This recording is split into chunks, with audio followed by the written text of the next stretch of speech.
Louvado seja Deus. Verso de número 11 diz o seguinte: Então o anjo do Senhor veio e assentou-se debaixo do carvalho que está em Ofra, que pertencia a Joás, a Biesrita, e Gideão, seu filho, estava malhando o trigo no lagar, para salvar dos midianitas. Próximo. Então o anjo do Senhor lhe apareceu e lhe disse: O Senhor é contigo, homem. O Senhor é contigo, homem valoroso. Meus irmãos, o bispo ontem falava a respeito disso, no início da nossa campanha, mas eu queria que nós tivéssemos hoje um outro viés, que a gente visse este episódio de uma outra forma, com um outro olhar, para uma outra realidade. Aqui nós vemos que o anjo do Senhor aparece e diz para Gideão: homem valoroso, o Senhor é contigo. Eu queria que você prestasse muita atenção no que eu vou te dizer agora. O lugar em que Deus te encontra não necessariamente vai ser o lugar em que Deus vai te deixar, e não necessariamente vai ser o lugar que Deus vai te usar. Deus pode usar da situação que você tem vivido para mexer com toda a tua estrutura e fazer com que você enxergue a forma que você está vivendo de uma outra maneira, e também a forma de ver a prosperidade. Nós sabemos já do contexto dessa história. O povo estava nas mãos do inimigo, e hoje a vida econômica de muita gente também está nas mãos do inimigo. A palavra nos ensina que o povo nesse período, por desobediência à palavra de Deus, por desobediência aos propósitos, à vontade do Pai, começaram a fazer aquilo que não agradava a Deus. E quando nós percorremos um caminho de desobediência, a consequência cedo ou tarde vem. A conta chega. Por mais que o inimigo tente nos enganar, dizendo: Deus é Deus de misericórdia, Deus não vai te culpar por causa desse pequeno deslize. É uma multa que a gente tenta evitar subornando guarda, é uma gorjeta que a gente sonega, é um troco que a gente não devolve. Tudo isso Deus está vendo. Nós precisamos nos lembrar que nada está oculto aos olhos de Deus, mas também nada está oculto aos olhos de Satanás. Todas as nossas ações vão refletir diretamente na nossa prosperidade.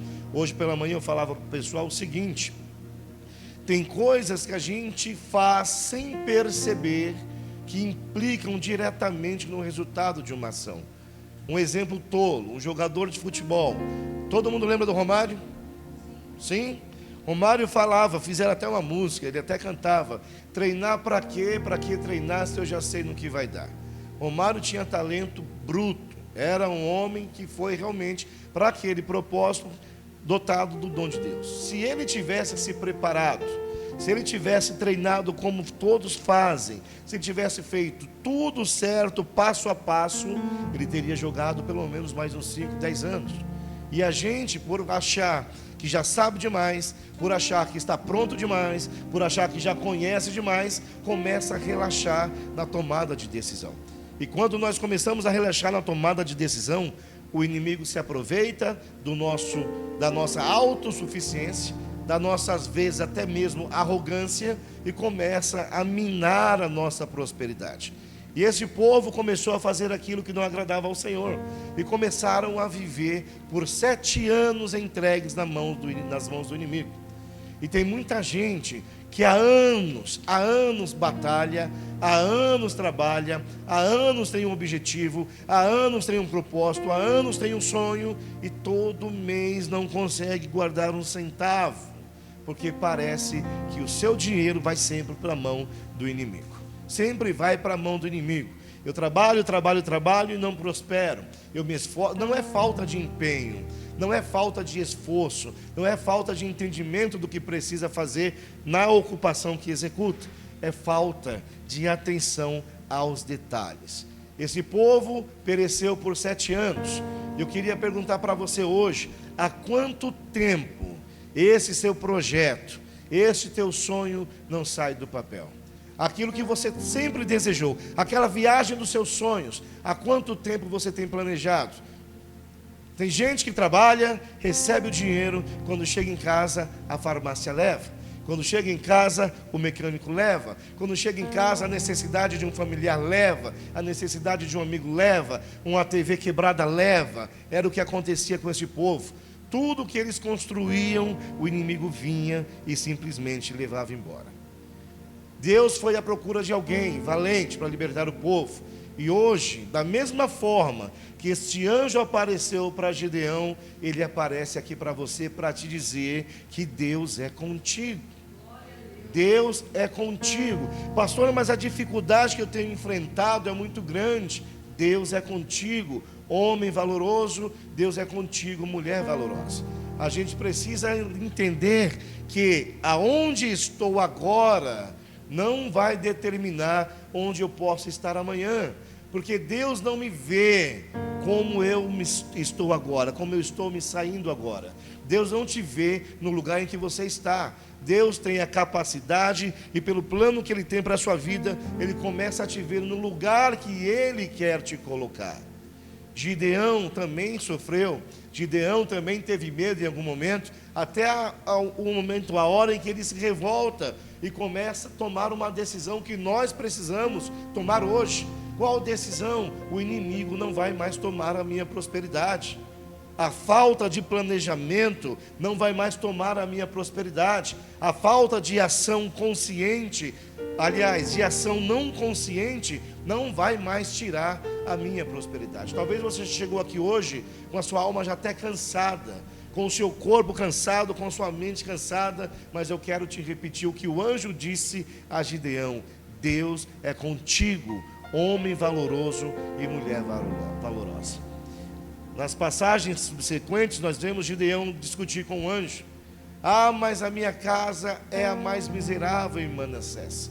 Eu sou o menor da minha casa. Não limite a sua condição.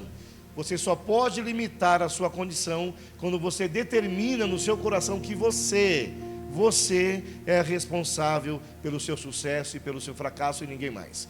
Mas se você coloca as suas ações nas mãos de Deus, seus planos de acordo com os propósitos de Deus, não limite a sua capacidade, não limite o seu recurso. O céu não está em crise, o céu nunca esteve e o céu nunca estará em crise. A única crise que teve no céu, Deus resolveu em um segundo, e o maldito foi mandado para cá. Ai daqueles que estão na terra, diz a palavra, porque o diabo foi lançado e com muita fúria ele está contra a sua prosperidade. Eu falava para vocês outra semana que o diabo não se preocupa se você ganha dinheiro. Ele se preocupa quando você começa a saber a usar o seu dinheiro. Quando é que eu começo a usar o meu dinheiro com sabedoria? Quando eu alinho a minha prosperidade aos planos, aos propósitos de Deus. Amém? Deus é contigo. Quem aqui, sinceramente, já se sentiu pequeno demais para realizar algo grande? Quem aqui? Quem aqui, obrigado pela honestidade. Quem aqui já se achou pequeno demais para um chamado de Deus? Eu já me achei. Eu vou falar uma coisa para vocês. Todas as vezes que você olhar para a sua capacidade, tudo vai parecer grande demais. Esse sonho é grande demais. Essa empresa é grande demais. Esse salário é bom demais. Essa posição é honrada demais. Não olhe para a sua condição. Deus é contigo, homem valoroso e mulher valorosa. Olha o versículo 11, por favor, de novo. Gideão estava fazendo o quê? Malhando trigo. Onde? No lagar. Quem sabe onde é que se deve malhar o trigo? É no lagar? Para que serve o lagar? Para pisar a uva. Hoje em dia tem maquinário para tudo quanto é lugar. Nesse tempo não. O que isso representa? Gideão se adaptou à necessidade que ele tinha. Gideão entendeu o cenário que ele estava vivendo e decidiu uma coisa: ou eu faço algo para voltar a tomar a rédea da minha vida, ou eu vou continuar entregando tudo às mãos do inimigo. Deus tem te visto, talvez em um lugar que você não queira estar, mas Ele pode te usar nesse lugar que você não quer estar hoje. Ele enxerga em você a disposição de enfrentar a dificuldade, de enfrentar a tua limitação, de enfrentar a tua falta de recurso, às vezes mesmo até a falta de entendimento daquilo que é pedido para você numa empresa. Deus consegue olhar para você hoje e saber, olhando para você, este aqui eu posso pegar para malhar o trigo no lagar. Esse aqui eu posso tirar dessa condição pequena e dar a ele um cargo maior, um cargo melhor. Deus tem a condição, ou melhor dizendo, você tem esta condição para que Deus veja em você a possibilidade de te usar em outro lugar, em uma outra área, te mover de empresa, te mover de cargo. Deus tem visto isso em você? Responda para você no seu coração, pelo esforço que você tem feito, pelos estudos que você tem se aplicado, pelos projetos que você tem colocado no seu coração, pelos planos que você tem desenvolvido e executado, Deus consegue olhar para você e dizer: agora chegou a vez dessa filha aqui, vou tirar ela desse salário e vou colocar aqui. Deus tem visto isso em você? Se tem visto, meu irmão, continue crendo que Ele vai te honrar. Se não tem visto, comece a pensar: onde é que eu estou errando? O que é que eu estou deixando de fazer? O lugar não define o seu chamado. O lugar que você está hoje não define o seu chamado. Para que eu chegasse aqui, para que o pastor Lucas chegasse aqui, a pastora Adriana chegasse aqui e a pastora Vanessa também ao estágio de ser pastores, nós precisamos ser voluntários, nós precisamos ser candidatos, nós precisamos ser obreiros, em alguns casos, alguns precisam ser auxiliares, para depois chegar a serem pastores. Agora eu pergunto para você, se Deus não tivesse visto no coração de cada um de nós o desejo sério, honesto, legítimo, verdadeiro de servi-lo, Ele teria nos tirado de posição em posição, até nos colocar numa posição de honra dentro de uma igreja? Vocês acham que sim? Não teria. O que Deus viu em cada um de nós? A ardência no coração para servi-lo. Viu em cada um de nós o anseio de buscar cada vez mais conhecimento. Viu que em cada um de nós a vontade de servir, de entregar cada vez mais. É isso que Ele precisa ver em você. E o seu patrão tem visto o que em você? Tem muita gente em empresas grandes, e eu trabalhei numa empresa grande por muito tempo, que nunca fez nada para merecer uma posição melhor, e quando o colega recebe a posição melhor, se revolta, o chefe vai explicar o porquê que não foi aquela pessoa escolhida, não houve a direção, não houve a orientação, não recebe o feedback de forma positiva, de forma construtiva, se revolta e passa a vida inteira frustrada dentro de um serviço. O que o seu patrão tem visto em você? A condição de te usar em um outro lugar? Ele pode dar trigo nas suas mãos, mesmo que seja num lagar para você trabalhar, e você vai dar resultado? Seu patrão tem visto isso? A sua empresa tem visto isso em você? Se não, como é que você vai ser movido de lugar? Se não, como é que o seu patrão vai te tirar de uma posição A para te colocar numa posição B, numa condição melhor? Ele não vai.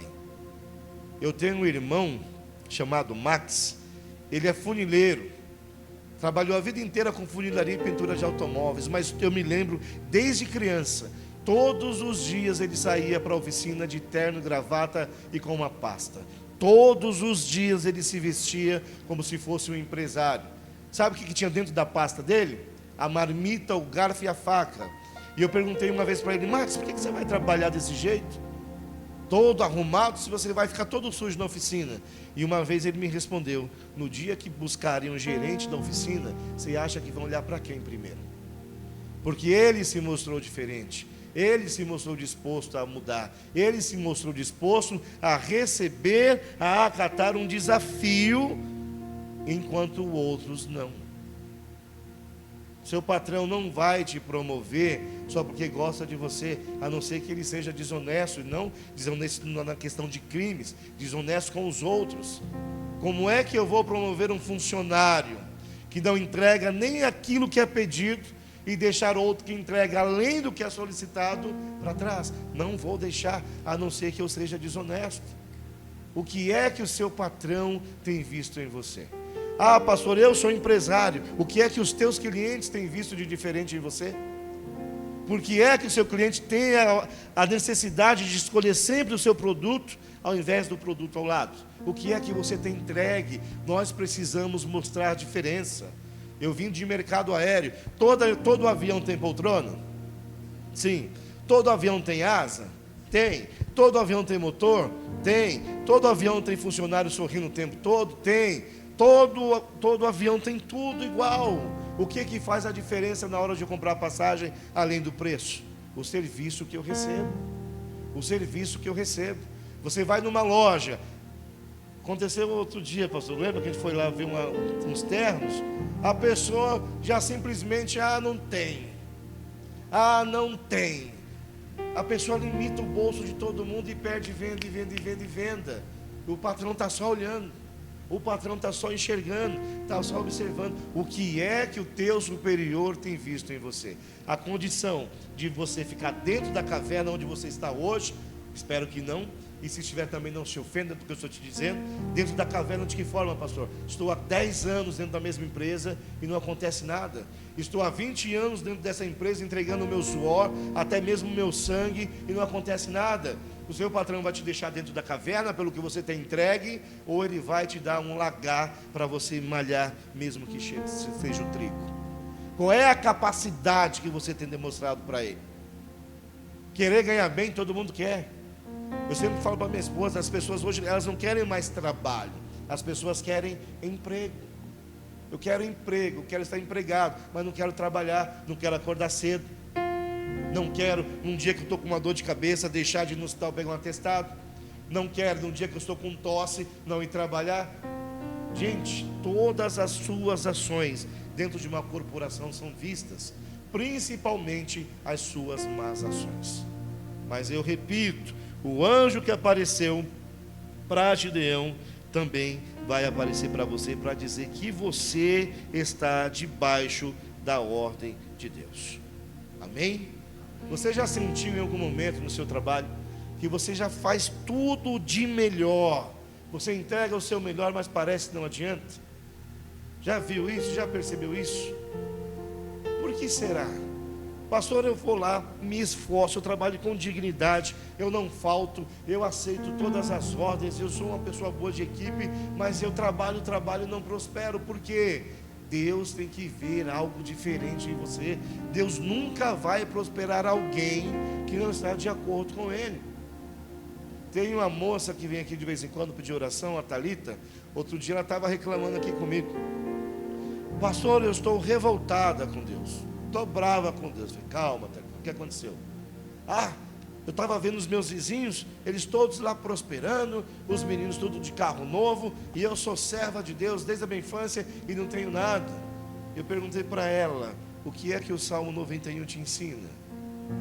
Somente com os teus olhos olharás e verás a recompensa dos ímpios. Por que você acha que a palavra diz somente com os teus olhos? Quem se arrisca a responder? Vamos interagir, quem se arrisca a responder? Porque é que somente com os meus olhos eu verei a recompensa dos ímpios. Ninguém? Eu vou tomar água para você criar coragem. A gente está falando da coragem de Gideão, hein? Ninguém quer se arriscar? Porque eu sou serva de Deus. Ok, mas porque sendo serva de Deus, somente com os meus olhos eu olharei e verei a recompensa dos ímpios? Se arrisca, Mauro Williams? Eu vou falar igual eu falava para os meus alunos lá na Latam. Gente, nós estamos expondo pessoas, estamos expondo processos, tá? Não sinta-se envergonhado. Alguém quer arriscar? Não? Amém. Obediência também. Mas tem algo mais aí. Põe a cabeça para pensar. Porque só com os meus olhos eu olharei? Porque eu conheço a palavra. Porque a justiça vem do Senhor. O que mais? Tudo isso que vocês estão falando é válido, faz parte, acredita. Mas se eu estiver, por exemplo, vem cá, Mauro, pastor. Está amarrado, está repreendido em nome de Jesus. Mas esses dois aqui são ímpios. A recompensa que eles têm recebido é de ímpio. Se eu estiver no meio deles, eu vou conseguir enxergar o que eles estão fazendo? Não, porque eu vou estar fazendo a mesma coisa. Mas a partir do momento em que eu me distancio me distancio do ímpio e observo o que ele tem feito, eu consigo enxergar que é errado ou não. É por isso que só com os meus olhos, obrigado meninos, eu vou ver a recompensa dos ímpios, porque eu não estou no meio da impiedade, eu estou fora, eu estou longe do pecado, e por isso eu não posso olhar para o ímpio e culpar a Deus, exigir de Deus, olha lá o fulano lá, ó, não trabalha e tem carro novo, a recompensa dele já foi dada, a sua não. Você tem a condição de receber o galardão de Deus. Você já teve que esconder o seu sonho? Alguém aqui já teve que esconder o sonho por causa de inveja, por causa de dificuldade? Ah, eu queria tanto aquilo, mas eu nem vou falar para ninguém, porque alguém vai me criticar. Eu nem vou falar para ninguém, porque vão falar que eu sou derrotado. A dona Josefa já teve. Qual foi o sonho, dona Josefa? Do altar. Em nome do Senhor Jesus. A pastora Adriana levantou a mão também.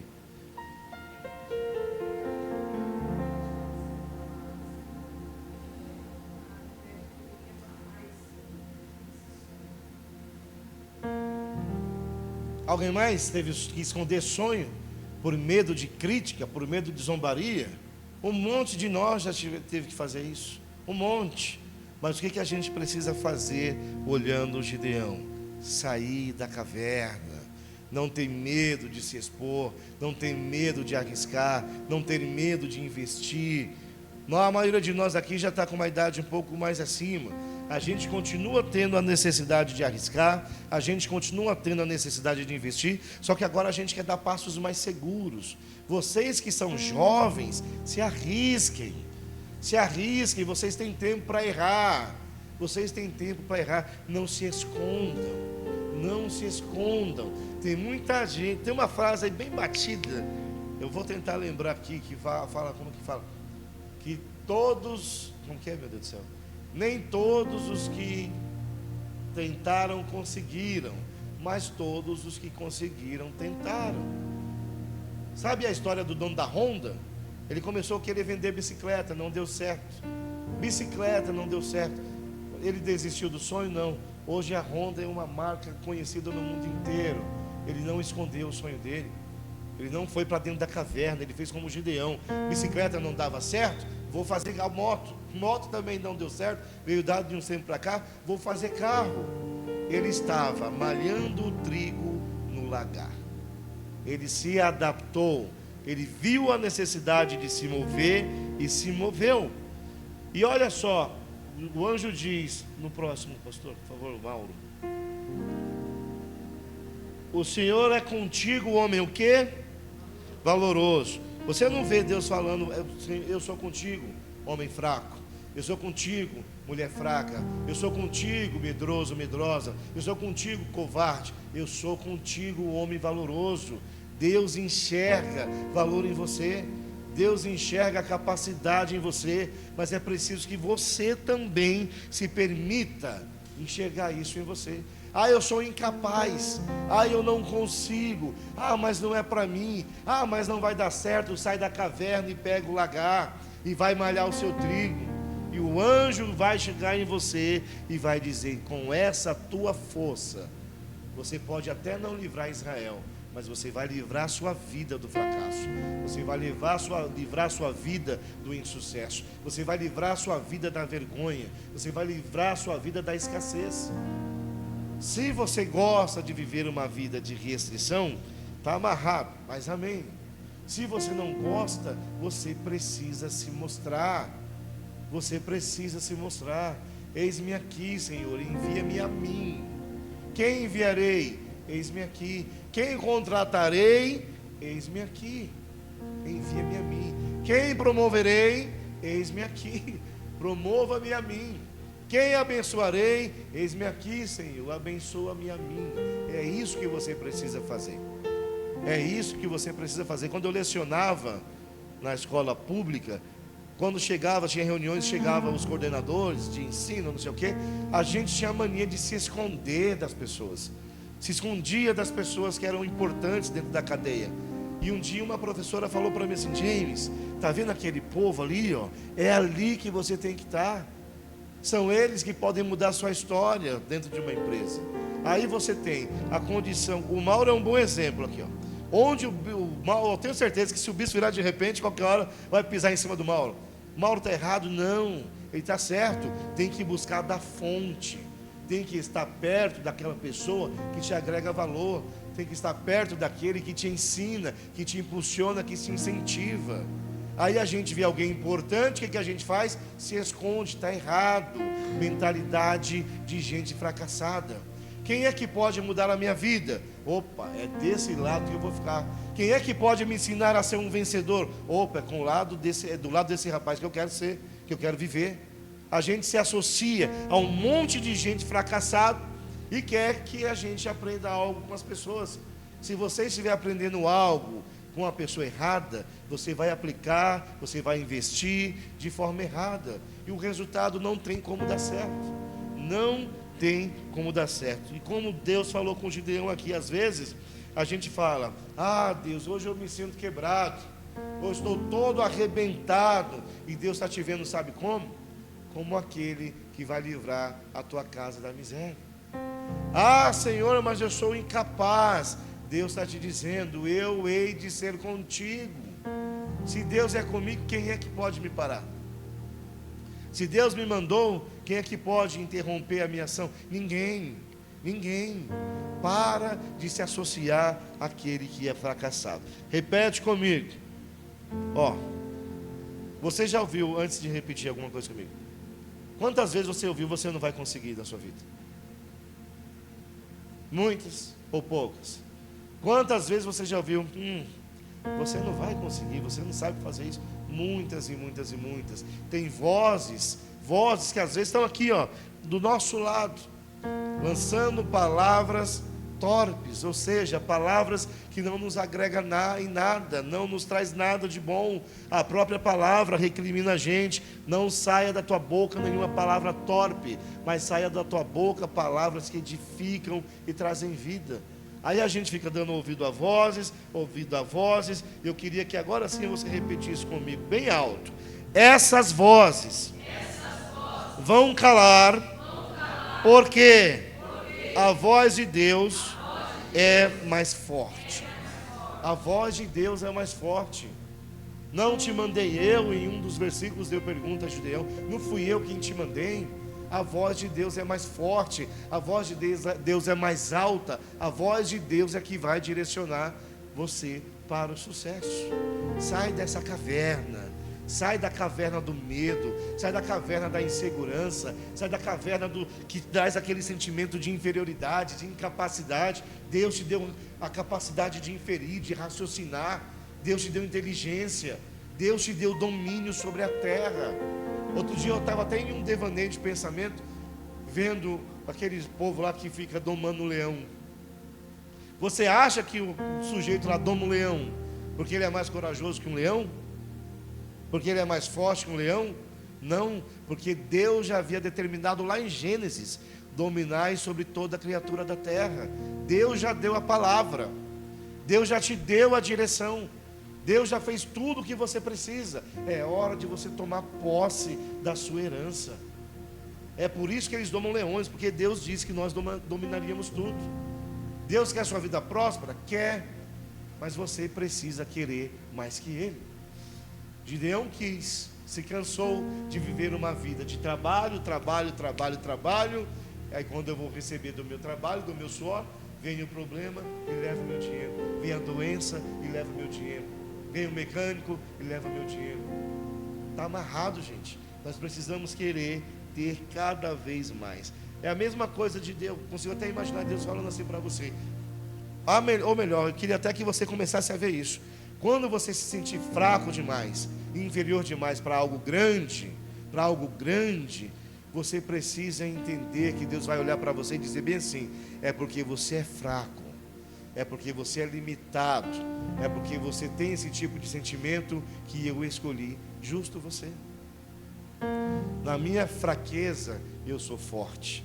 Se Deus está te escolhendo, meu amigo, minha amiga, por que de acho é que você não vai aceitar a escolha?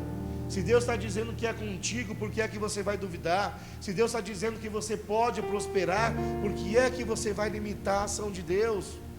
Não limite a ação de Deus. Gideão estava pronto? Não, mas mesmo assim ele foi. Gideão tinha confiança? Não, mas mesmo assim ele foi. E a palavra diz que através de Gideão, Deus operou a maravilha de libertar todo o povo de Israel das mãos do inimigo. Quantas espadas Gideão levou para essa guerra? Nenhuma. Com qual inimigo Gideão teve que lutar? Com nenhum, porque Deus foi à frente e ordenou ao seu anjo, e o exército inteiro do inimigo foi derrotado. É isso que você precisa entender. Quando Deus te escolhe, quando Deus te chama, não importa a sua condição, não importa o lugar em que você está, porque o lugar que você está não define o lugar que Deus quer te colocar. Mas é preciso que você se permita crer também na tua limitação, também na tua fraqueza, porque é na fraqueza, na nossa fraqueza, diz a palavra, que o poder de Deus se aperfeiçoa. Não se sinta inferior ao ponto de não tentar, não se sinta incapacitado ao ponto de não tentar. Você só vai conseguir se você tentar. Se você está acostumado a viver assim e gosta de viver assim, não quer o mais que Deus tem para te dar, amém. Mas se você quer mais de Deus e Ele tem mais para te dar, Ele tem mais para me dar, para nos dar, tenha coragem, sai da caverna, para de se esconder e mostra para Deus: eis-me aqui, envia-me a mim, e você vai prosperar em nome de Jesus. Amém? Amém? Que Deus fale mais ao seu coração. Essa foi a palavra que Deus, através do seu Espírito, trouxe para mim hoje, e eu espero que tenha falado também com você. Amém? Glória a Deus.